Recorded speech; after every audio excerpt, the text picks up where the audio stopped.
Hello दोस्तों, मैं हूं पांडव कुमार राज। आप सभी का स्वागत है आपके अपने यूट्यूब चैनल इम्पोर्टेंट नॉलेज पे। दोस्तों, मेरे प्यारे स्टूडेंट्स एंड सहपाठी, तो आज मैं आपको क्षार ख़त्म हो गया, क्षार लवण एवं अम्ल ये सब ख़त्म हो गया था। तो चलिए आज हम लोग पढ़ेंगे धातु और अधातु। तो चलिए, इससे पहले मैं आपको एक बात बता दूं कि वीडियो अच्छा लगता हो तो आप वीडियो को लाइक कीजिए, कमेंट्स कीजिए, शेयर कीजिए और ज़्यादा से ज़्यादा सब्सक्राइब कीजिए। साथ में बेल आइकन भी दबा लीजिए ताकि मैं जब भी वीडियो अपलोड करेंगे तो सबसे पहले नोटिफिकेशन आपको ही जाएगा। और अपने दोस्तों के साथ वीडियो को शेयर और साझा कीजिए और उन्हें बोलिए सब्सक्राइब करें। तो चलिए देखते हैं धातु और अधातु। एक बार देख लेते हैं। तो ये हो गया था। अब हम लोग धातु और अधातु देखते हैं। चलो, तो धातु और अधातु। तो चलिए धातु जानते हैं, धातु के बारे में। तो धातु मेटल्स होता है और अधातु का नॉन मेटल्स होता है। ओके, राइट डाउन कीजिए। और धातु सामान्यतः धातु विद्युत एवं ऊष्मा के सुचालक, आघात वर्धनीय एवं तन्य होते हैं। मतलब धातु जो होता है वो विद्युत और ऊष्मा का सुचालक होता है। उसमें जो है विद्युत प्रवाह करता है और ऊष्मा उसमें प्रवाह करता है। अगर धातु को एक छोर से गर्म करिएगा तो आप दूसरे छोर पकड़े रहिएगा तो आपको उस दूसरे छोर पर भी ऊष्मा महसूस होगी, जलन महसूस होगी। और आघात वर्धनीय होता है कि मतलब उसको पीट पीट के चादर के समान आप बना सकते हैं। तन्य मतलब तार के जैसे उसको तान सकते हैं, बना सकते हैं। तथा कमरे के ताप पर ठोस अवस्था में होते हैं। मतलब कमरे का ताप पर वो क्या होता है, ठोस अवस्था में होता है। चलिए, केवल पारा ही एकमात्र ऐसा धातु है जो कमरे के ताप पर द्रव अवस्था में होता है। तो यहाँ देखिए, ये क्वेश्चन निकल जाएगा, कौन सा ऐसा धातु है जो कमरे के ताप पर द्रव अवस्था में पाए जाते हैं। तो आंसर क्या हो जाएगा, पारा। पारा यानी मरकरी। और ये जो है डॉक्टर के थर्मामीटर में पाए जाते हैं, उपयोग होता है थोड़ा सा। और ये भारी होता है। पारा जो होता है धातु, ये थोड़ा वजनदार होता है। तो चलिए आगे बढ़ते हैं हम लोग। प्लीज़ वीडियो को लाइक कीजिए, शेयर कीजिए, कमेंट्स और ज़्यादा से ज़्यादा सब्सक्राइब कीजिए। दोस्तों में शेयर कीजिए और उन्हें भी बोलिए सब्सक्राइब करें और एक दूसरे को शेयर करते रहे। चलिए आगे देखते हैं। रसायन शास्त्र के अनुसार धातु वे तत्व है जो सरलता से इलेक्ट्रॉन त्याग कर धन आयन बनाते हैं और धातुओं के परमाणुओं के साथ धात्विक बंध बनाते हैं, यानी बंधन बनाते हैं। तो चलिए यहाँ से आपको ये देखिए कि धातु इलेक्ट्रॉन का जो है त्याग करता है, इलेक्ट्रॉन देता है। और जब इलेक्ट्रॉन जब दे देता है ना तो उस पर धन आयन हो जाता है। वो क्या करता है, धन दे देता है तो धन आयन हो जाता है। और धातु जो है बंधन भी बनाते हैं। सामान्यतः धातु रासायनिक रूप से सक्रिय होते हैं और धातु सक्रिय होते हैं, क्रियाशील होते हैं। अर्थात वे मुक्त रूप में नहीं मिलते हैं। वे अन्य तत्वों के साथ क्रिया कर लेते हैं और यह संयुक्त रूप में नहीं रहता है। किसी न किसी जो है तत्वों के साथ अभिक्रिया करने के बाद यौगिक के रूप में हो जाते हैं। यानी संयुक्त रूप में पाए जाते हैं, यानी यौगिक के रूप में होते हैं, जिन्हें खनिज कहते हैं। जब यौगिक के रूप में होता है तो उसे हम लोग क्या बोलते हैं, खनिज बोलते हैं। कुछ धातु मूल रूप या धात्विक रूप में पाए जाते हैं, जैसे सोना, चांदी, प्लेटिनम आदि। ये सब जो है ये जो है मूल रूप में पाया जाता है। कभी कभी शुद्ध धातु ढेर के रूप में पाई जाती हैं, जिन्हें नगेट कहते हैं। अब देखिए नगेट यानी कि कुछ कुछ धातु ऐसे होते हैं कि ढेर के रूप में, बहुत सारा ढेर के रूप में पाई जाती है, जिन्हें हम लोग नगेट कहते हैं। समझ गए।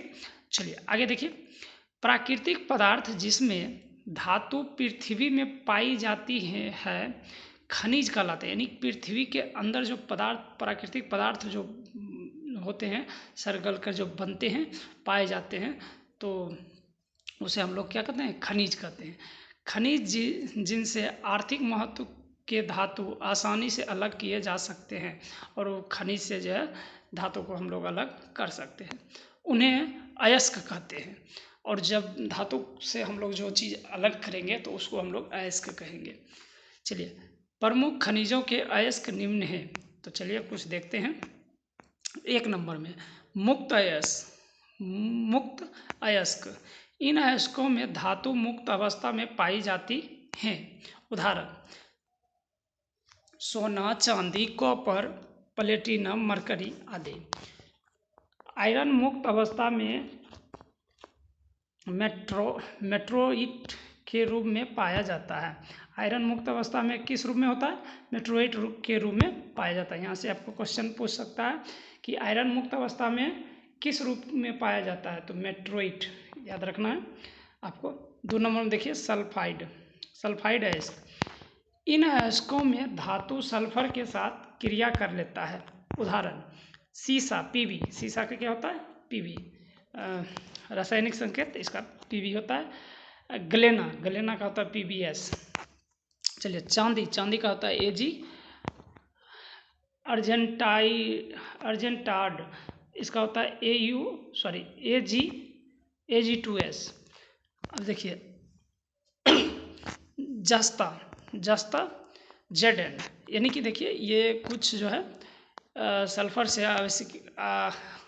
अभिक्रिया कर लेता है तो बनाता है। देखिए सीसा जैसे पीवी, ये सल्फर से अभिक्रिया करके क्या बना लेता है, गलेना।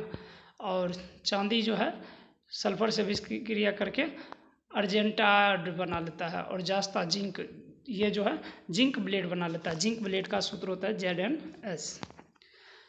मरकरी Hg, पारा, यानी ये जो है सल्फर से अभिक्रिया करके सिनेवार बना लेता है, तो सिनेवार का क्या हो जाएगा, HgS। लोहा Fe, आयरन। चलिए, आयरन जो है सल्फर से अभिक्रिया करने के बाद ये आयरन पायराइट बनाता है, जिसका FeS2 होता है। तांबा Cu, कॉपर, तो तांबा कॉपर भी इसको बोलते हैं। तो ये क्या होता है कि कॉपर पायराइट बनाता है, CuFeS2। चलिए 3 नंबर देखते हैं, ऑक्साइड अयस्क। अब ऑक्साइड अयस्क में देखते हैं, इन अयस्कों में धातु ऑक्सीजन से क्रिया कर ऑक्साइड बनाती है।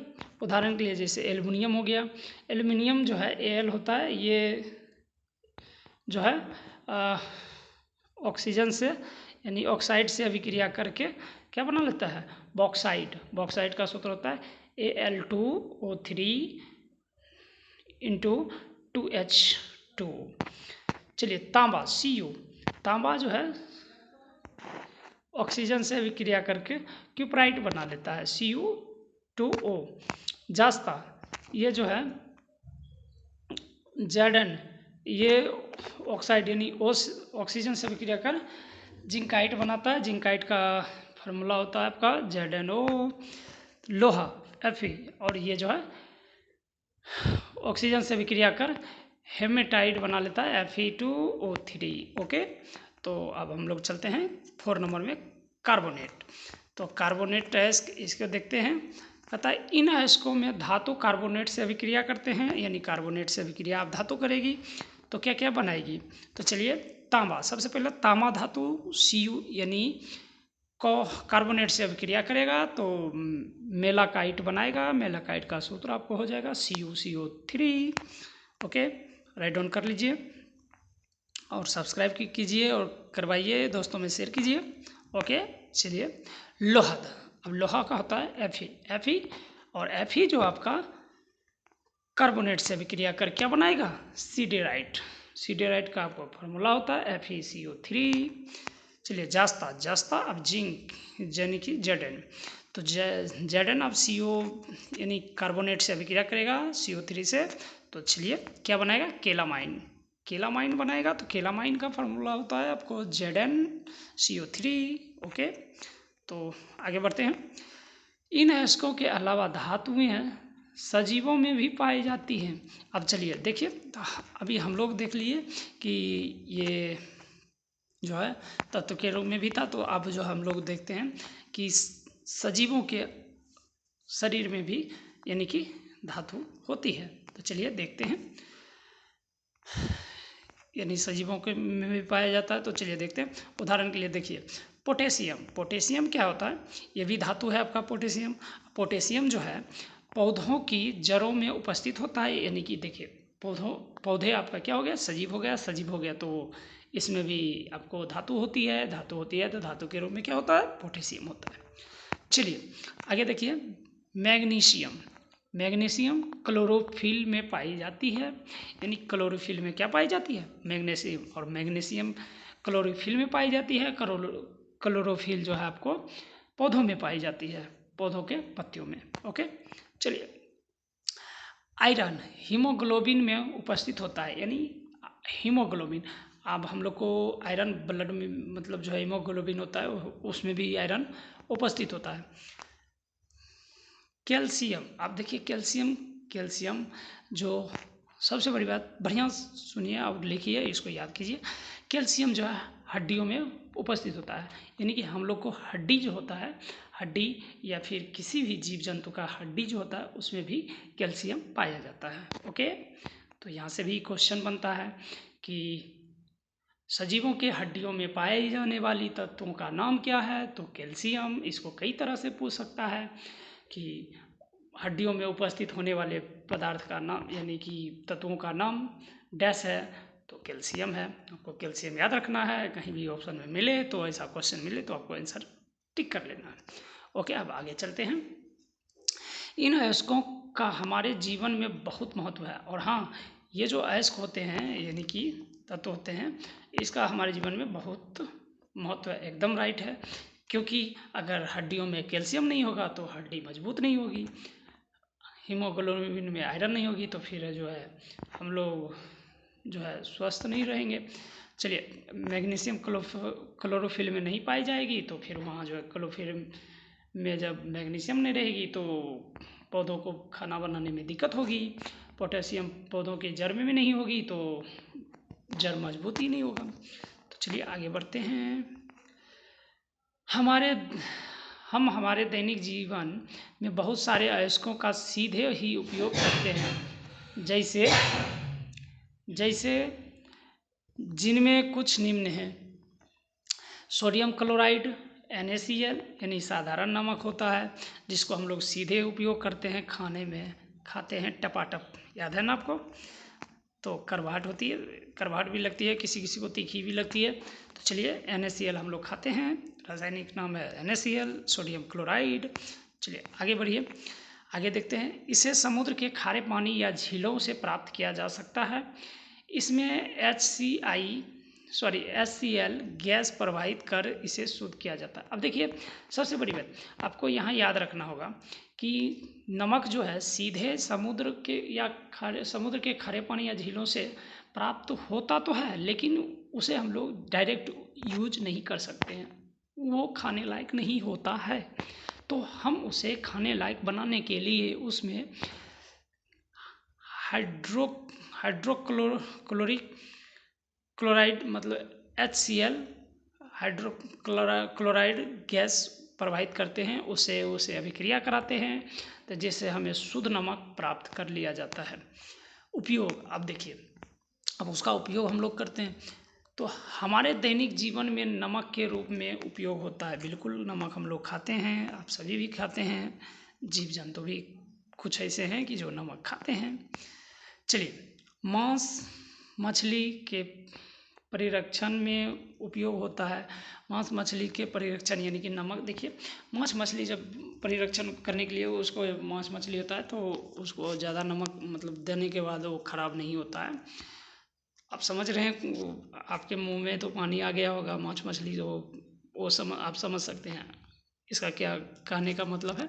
चलिए आगे बढ़ते हैं। नमक का उपयोग हम मिश्रण बनाने में करते हैं। यह होता है क्योंकि नमक बर्फ को पिघलाने से रोकता है, यानी कि सही है। आप नमकीन पानी में यदि कुछ रखते हैं तो आपको ठोस जैसा बनाकर रखेगा। नहीं है, आप छोटा सा प्रैक्टिकल कर सकते हैं। 1 गिलास पानी में 2, 4, 5 चम्मच नमक डाल करके उसे मिलाइए और उसमें चना डाल दीजिए। तो देखिए आप मॉर्निंग में चना ज़्यादा नहीं फूल पाएगा, यानी कि वो होगा तो कठोर ही कुछ अंश फूलेगा और बाकी का उसमें कठोर ही रह जाएगा। चलिए, ये छोटा सा आपका उदाहरण है, आप करके ट्राई जरूर कीजिए। चलिए अब आगे बढ़ते हैं हम लोग। इसका उपयोग अन्य उत्पादों जैसे कास्टिक सोडा, अब कास्टिक सोडा बनाने में भी नमक का उपयोग होता है, NaOH का। मीठा सोडा NaHCO3 का के निर्माण में भी होता है नमक का। तो चलिए आगे देखिए। अब कॉपर सल्फेट पेंटाहाइड्रेट यानी इसका फार्मूला हम लोग जो है, और इसका दूसरा नाम है नीलाथोथा, याद रखिएगा नीलाथोथा इसी का नाम है। किसका? तो कॉपर सल्फेट पेंटाहाइड्रेट का नाम दूसरा है नीलाथोथा, और इसका रासायनिक सूत्र होता है CuSO4 × 5H2O। Okay okay. चलिए अब आगे देखिए। यह एक नीले रंग का चमकीला क्रिस्टलीय पदार्थ होता है जो गर्म करने पर जल के अणु में त्याग देता है। यानी कि जब हम लोग नीले रंग के क्रिस्टलीय पदार्थ को गर्म करते हैं तो ये जल अलग हो जाता है। ठीक, चलिए उपयोग इसका देखते हैं। विद्युत बैटरियों एवं विद्युत लेपन में किया जाता है। विद्युत लेपन या विद्युत बैटरियों में इसका उपयोग किया जाता है। किसका? नीलाथोथा। चलिए, कॉपर सल्फेट तथा चूने के मिश्रण का उपयोग किसानों द्वारा कवकनाशी के रूप में किया जाता है। अब देखिए यहाँ से आपको एक क्वेश्चन पूछ सकता है कि किसके मिश्रण का उपयोग किसानों के द्वारा कवकनाशी के रूप में किया जाता है? तो कॉपर सल्फेट तथा चूने। Okay okay okay. आगे बढ़ते हैं। सिल्वर ब्रोमाइड का सूत्र होता है आपको AgBr। तो चलिए, यह एक हल्के पीले रंग का क्रिस्टलीय यौगिक है। तो आपको याद रखना है कि सिल्वर ब्रोमाइड होती है क्रिस्टलीय यौगिक, और जो है लवण बहुत सारा ऑप्शन दे देगा तो आपको वहाँ टिक करना है क्रिस्टलीय यौगिक। ओके, तो चलिए इसका उपयोग देखते हैं। सिल्वर ब्रोमाइड का उपयोग क्या होता है? तो इसका उपयोग फोटोग्राफी में किया जाता है। कहाँ किया जाता है? फोटोग्राफी में। ओके, तो चलिए अब हम लोग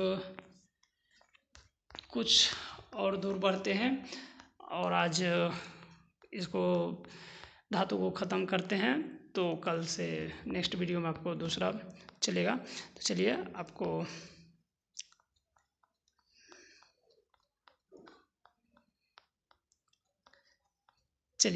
तो अब हम लोग चलते हैं। सोडियम कार्बोनेट यानी कपड़े धोने का सोडा होता है। कपड़े धोने का सोडा का दूसरा नाम क्या हो जाता है? सोडियम कार्बोनेट, यानी Na2CO3 × H2O। ओके, तो यह सफ़ेद क्रिस्टलीय ठोस होता है जिसका जलीय विलयन क्षारीय होता है और कास्टिक सोडा क्षारीय होता है। आपको याद रखना होगा। यह अम्लों से क्रिया कर कार्बन डाइऑक्साइड देता है। उपयोग इसका है कपड़ा धोने में, जल को मृदु करने में, कांच, कागज, बेकिंग सोडा आदि के उत्पादन में।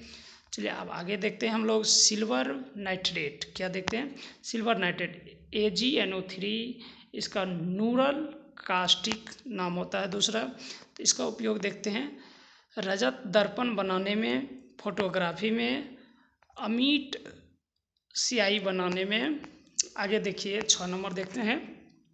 सोडियम बाइकार्बोनेट इसको कहते हैं खाने का सोडा। खाने का सोडा का दूसरा नाम सोडियम बाइकार्बोनेट है।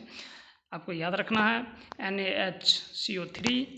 तो चलिए इसका उपयोग देखते हैं हम लोग खाने के सोडे के रूप में, औषधि के रूप में, अग्निशामकों के रूप में।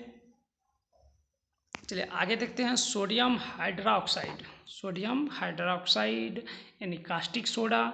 सोडियम हाइड्रोक्साइड का दूसरा नाम कास्टिक सोडा है और इसका सूत्र होता है NaOH। ओके, तो इसका उपयोग देखते हैं हम लोग मशीनों को साफ करने में, रंजक उद्योग में, प्रयोगशाला में अभिकर्मक के रूप में, साबुन, अपमार्जक, कागज उद्योग में जहाँ साबुन बनाया जाता है, अपमार्जक बनाया जाता है यानी डिटर्जेंट, और कागज़ बनाया जाता है वहाँ इसका उपयोग होता है कास्टिक सोडा का।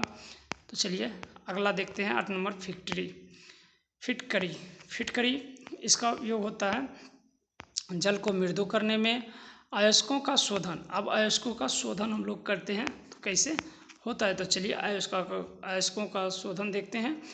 किसी अयस्क से विभिन्न प्रक्रमों द्वारा शुद्ध धातु प्राप्त करना धातु कर्म कहलाता है। धातु कर्म जो है आप समझ सकते हैं, यानी कि किसी अयस्क से विभिन्न प्रक्रमों द्वारा यानी प्रक्रिया द्वारा शुद्ध धातु प्राप्त करना धातु कर्म कहलाता है। यानी जिस प्रक्रिया के द्वारा हम लोग शुद्ध धातु प्राप्त करते हैं उसे धातु कर्म कहते हैं। शॉर्ट में आप मूर्ख हिसाब से बोल सकते हैं। चलिए और याद भी रख सकते हैं। अयस्कों से शुद्ध धातु प्राप्त करने के लिए निम्न प्रक्रिया को अपनाया जाता है। तो 1 नंबर में देखिए, अयस्क को कूटना या पीसना, इससे भी आप शुद्ध अयस्क प्राप्त करते हैं। अयस्क का सांद्रण, अयस्क से अशुद्धियों को अलग करना अयस्क का सांद्रण होता है। तीसरा, धातु का पृथक्करण, धातु का पृथक्करण। आगे 4 नंबर देखिए, धातु का शोधन। और जो है अब नेक्स्ट वीडियो में आपको मैं अधातु के बारे में बताऊंगा। तो ये सब जो है अगर मौका मिलेगा यानी इसके लिए टाइम निकालेंगे तो आपको ये पृथक्करण और शोधन, ये जो है 4-5 तरीके होते हैं, इसके बारे में भी आपको बताएंगे। तो चलिए तो फिर मिलते हैं दोस्तों नेक्स्ट वीडियो में। तब तक के लिए जय हिंद, जय भारत। सब्सक्राइब जरूर कीजिएगा। धन्यवाद।